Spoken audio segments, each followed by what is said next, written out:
તો વડોદરામાં લોનના નામે કરોડોની ઠગાઈ કરનારો પકડાયો છે। 2 વર્ષથી ફરાર આરોપી ઝડપાયો છે।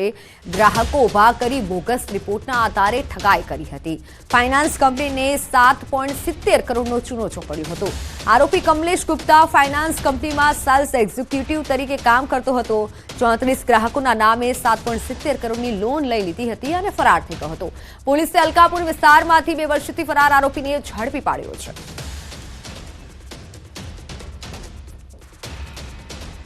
હવે વાત મહાસંગ્રામની।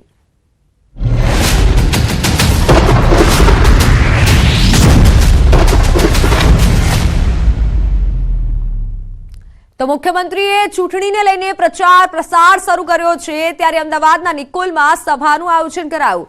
સભામાં સીએમ ઉપરાંત સાંસદ દેવુસિંહ ચૌહાણ પણ ઉપસ્થિત રહ્યા। કાર્યક્રમમાં મોટી સંખ્યામાં ભાજપના કાર્યકર્તાઓ અને સ્થાનિકો હાજર રહ્યા હતા। સીએમએ પોતાના સંબોધનમાં જણાવ્યું કે સૌથી પહેલી સીટ આપણે નરેન્દ્રભાઈને ત્યાં મોકલી દીધી છે। ચૂંટણી શરૂ થતા પહેલા જ ભાજપે ખાતું ખોલી એક સીટ દિલ્હી મોકલી છે। હાલમાં આખા દેશનું માહોલ ક્લેરિટી સાથે મતદાન આપવા બન્યો છે, ત્યારે 400 પાર સીટ જીતી પીએમ મોદીને ત્રીજી વખત વડાપ્રધાન બનાવવા ભૂપેન્દ્ર પટેલે હાકલ કરી। આખા દેશની પહેલી જીત एक सीट આપણે માન્ય નરેન્દ્રભાઈને ત્યાં મોકલી દીધી છે। દિલ્હી સૌથી પહેલી સીટ આપણી ગુજરાતની પહોંચી। આપ સૌ એના સહભાગી છો કે આજે ચૂંટણી શરૂ થતા પહેલા જ ભારતીય જનતા પાર્ટીએ ખાતું ખોલી અને એક સીટ દિલ્હી મોકલી છે। તો મહેસાણાના કડીમાં નીતિન પટેલનું નિવેદન સામે આવ્યું છે। કામ કરે તેનું નામ કાર્યાલય કહેવાય, પાટિયું લટકાવી દેવાથી કાર્યાલય ન કહેવાય। 20 વર્ષ મંત્રી રહ્યો પરંતુ ગાંધીનગર બંગલે નથી રોકાયો। સરકારમાં હતો કે ધારાસભ્ય હતો, કડી જ રહેતો। મારી ઘરવાળીએ 1 લાખ કપ ચા બધાને પીવડાવી હશે।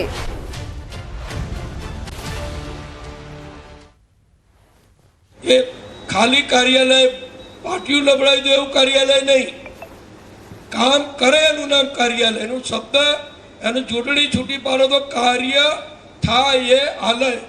આ આપણું આ ભાજપનું કાર્યાલય છે। મારા ઘરવાળીએ અત્યાર સુધી 1 લાખ કપ ચા બધા પીવડાવી હશે। કેટલી? 1 લાખ કપ, સમજી લેજો। અને કોઈ ભેદભાવ નહીં, મુસલમાન હોય ભલે વોટ ના આપતા હોય, પણ જ્યારે મારા ઘેર આવે ત્યારે મારો મુખ્ય જે હોલ છે તમે બધા જોયેલો છે, સોફા સેટ વાળો, 20 જણા બેસી શકે એવું, ત્યાં બધા બેસે ને કોઈ ચા પાણી વગર ના જાય। કે હું મંત્રી રહ્યો 20 વર્ષ, 20 વર્ષમાં લગભગ 2-5 દિવસને બાદ કરતા કદી હું ગાંધીનગરના બંગલે રહ્યો નથી। રોજ રાતે 10 વાગે 11 વાગે પણ ગાડી લઈને કડી જવાનું।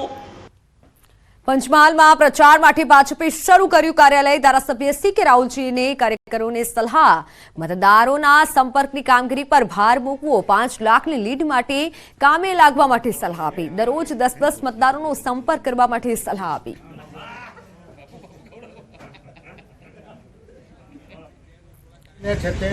સ્વાગતની વાત છોડી દો, ખુલ્લાની વાત છોડી દો અને આ કાર્યાલયના અનુસંધાનમાં અહીં બેઠેલા પૈકી છે કાલથી 10 મતદારોનો સંપર્ક કરે તો તમારા છે તે વસ્તુના એમ પર 5 લાખની લીડ આવે। એટલે હવે રહ્યા છે, બાકી આજે થઈ તારીખ 23, તો 7 અને 7 14 દાડા રહ્યા, તો 10-10 માણસોનો દરરોજ મતદારોનો કોન્ટેક્ટ કરો। લોકસભા ચૂંટણી પ્રચારમાં દિગ્ગજ નેતાઓ ઉતરશે। કોંગ્રેસ નેતા પ્રિયંકા વાડ્રા ગાંધી આવશે ગુજરાત। વલસાડ કોંગ્રેસ બેઠકના ઉમેદવાર અનંત પટેલ માટે કરશે પ્રચાર। આગામી 27 એપ્રિલના રોજ ધરમપુરના દરબાર ગઢ ખાતે જનસભા કરશે। ઓનલાઈન પર સંવાદદાતા પ્રણવ જોડાઈ ચૂક્યા છે। પ્રણવ, પ્રિયંકા ગાંધી ગુજરાત આવી રહ્યા છે, વધુ વિગત?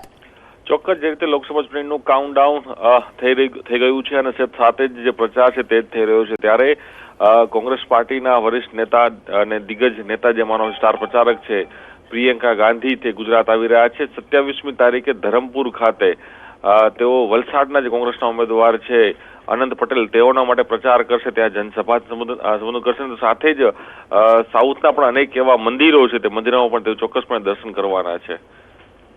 બિલકુલ પ્રણવ, આભાર માહિતી બદલ। ગુજરાતમાં ચૂંટણીને આડે હવે થોડાક જ દિવસો બાકી છે તો ભાજપ દ્વારા પ્રચાર પૂરજોશમાં ચાલી રહ્યો છે ત્યારે કચ્છ લોકસભા બેઠકના ઉમેદવાર વિનોદ ચાવડાએ મોરબી વિધાનસભા કાર્યાલયનું ઉદ્ઘાટન કર્યું હતું કાર્યાલયના ઉદ્ઘાટન કાર્યક્રમમાં સાંસદ મોહન કુંડારિયા કેસરી દેવસિંહ ઝાલા ધારાસભ્ય કાંતિ અમૃતિયા સહિતના ભાજપ આગેવાનો ઉપસ્થિત રહ્યા હતા વિનોદ ચાવડાએ 10 વર્ષના સંસ્મરણો વાગોળી જંગી લીડથી જીત મેળવવાનો આશાવાદ વ્યક્ત કર્યો હતો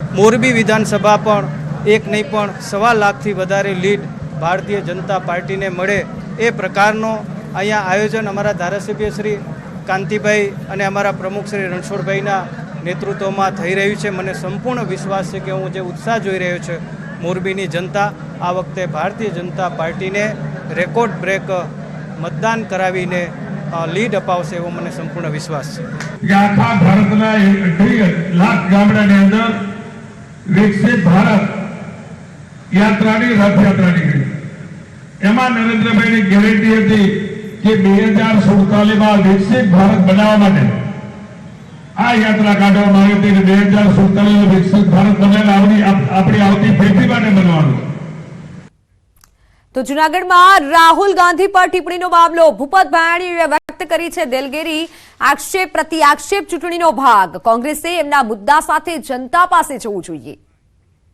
એક નરેન્દ્રભાઈની વ્યક્તિ તરીકેની અને રાહુલ ગાંધીના વ્યક્તિ તરીકેની સરખામણીની વાત હતી દેશનું સુકાન નરેન્દ્રભાઈ જેવા સક્ષમ અને આપણા ગૌરવ કહી શકાય ગુજરાતનું દેશનું ગૌરવ કહી શકાય એમને દેશનું સુકાન સોંપવાની વાત હતી બીજો મેં કશો વાણી વિલાસ કરેલો જ નથી છતાં પણ કોઈને મારા બોલવાથી કાંઈ પણ નારાજગી થઈ હોય તો હું દિલગીરી વ્યક્ત કરું છું ભૂપત ભાયાણી સામે ચૂંટણી પંચમાં ફરિયાદ નોંધાઈ છે રાહુલ ગાંધી પર ટિપ્પણી મામલે ફરિયાદ જૂનાગઢ જિલ્લા કોંગ્રેસ સમિતિએ ફરિયાદ કરી છે ભાયાણી સામે ફોજદારી ગુનો દાખલ કરવાની માંગ કરાઈ ચૂંટણી પ્રચાર અને ચૂંટણી પ્રક્રિયા સુધી વિસ્તારમાં પ્રવેશબંધીની માંગ જ્યારે મુખ્ય ચૂંટણી અધિકારી જૂનાગઢ જિલ્લા ચૂંટણી અધિકારીને પત્ર લખાયો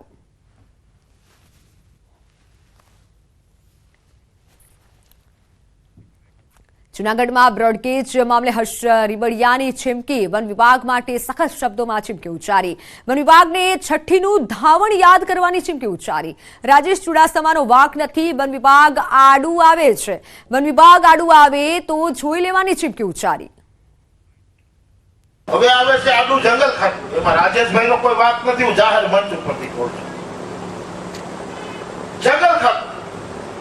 જંગલ ખાતાની આપણે બધા જાણીએ છીએ આપણે અહીં છે હું તો જાહેરમાં કહું જળ જંગલ ખાતું સાહેબ આ બ્રોડગેજ માટે મંજૂર થઈ ગયું ટેન્ડર થઈ ગયું છે પરિપત્ર ખાલી એક લેવાનો જંગલ ખાતું જો હવે આડું આવશે ને તો જંગલ ખાતાને પણ સખ્તીનું દાવણ યાદ કરવાની તાકાત પણ અમારા છે પ્રચાર દરમિયાન નેતાઓ અલગ અલગ અંદાજમાં જોવા મળી રહ્યા છે ખાસ કરી રાજકોટમાં કોંગ્રેસના ઉમેદવાર પરેશ ધાનાણી હંમેશા કંઈક નવું કરતા હોય છે આ વખતે પણ પરેશ ધાનાણી આગવી રીતે પ્રચાર કરતા દેખાયા જસદણ પહોંચેલા ધાનાણીએ રત્ન કલાકારો સાથે વાતચીત કરી જસદણની હીરા બજારમાં પ્રચાર માટે પહોંચેલા પરેશ ધાનાણી હીરા ઘસવા બેસી ગયા ધાનાણી હીરા ઘસતા હોય એવો એક વિડીયો વાયરલ થયો છે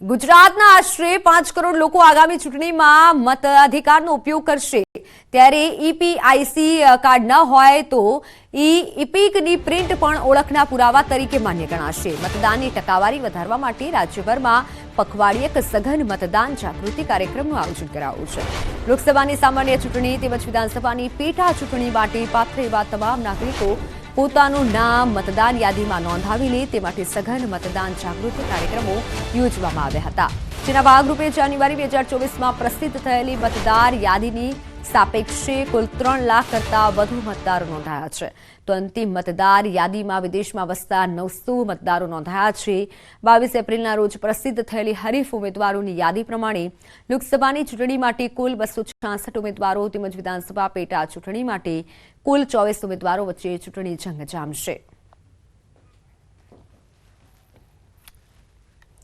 ભાજપનો વિરોધ કરવા ક્ષત્રિયોની રણનીતિ આંદોલન પાર્ટ 2 માં હવે ધર્મરથનો સહારો.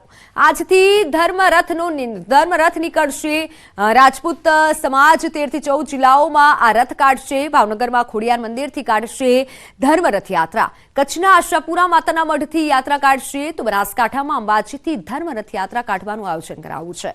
વિવિધ જિલ્લાઓમાં 6 થી 7 દિવસ સુધી આ રથયાત્રા ફરશે. વધુને વધુ ક્ષત્રિય સમાજ જોડાય તેવા પ્રયાસો સમાજ દ્વારા કરવામાં આવી રહ્યા છે. એની આ બાબતને ધ્યાને લઈ અમે ધર્મરથ અમારા દરેક માતાજીના નામથી ભાવનગરની અંદર ખોડિયારથી નીકળશે. એવી જ રીતે ચોટીલા ચામુંડમાંથી નીકળશે. ધામા જે છે ત્યાંથી નીકળશે. એવી જ રીતે આશાપુરા ધામથી નીકળશે. રાજકોટ પણ આશાપુરા ધામથી નીકળશે.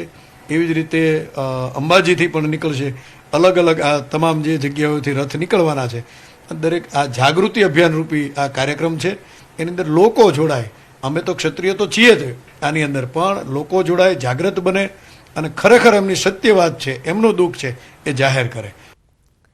તો હાલ સમાચારોમાં સમય થયો છે વિરામનો. નજર કરીએ ટોપ 3 હેડલાઇન્સ પર.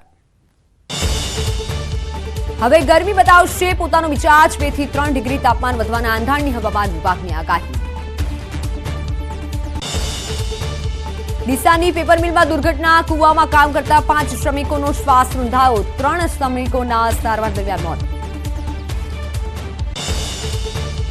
પોરબંદરમાં જમીનમાંથી મળેલા કંકાલનો ખુલ્યો ભેદ. વર્ષો પહેલા કરેલી હત્યાનો ભેદ ઉકેલાયો. આડા સંબંધોમાં કરાઈ હતી હત્યા.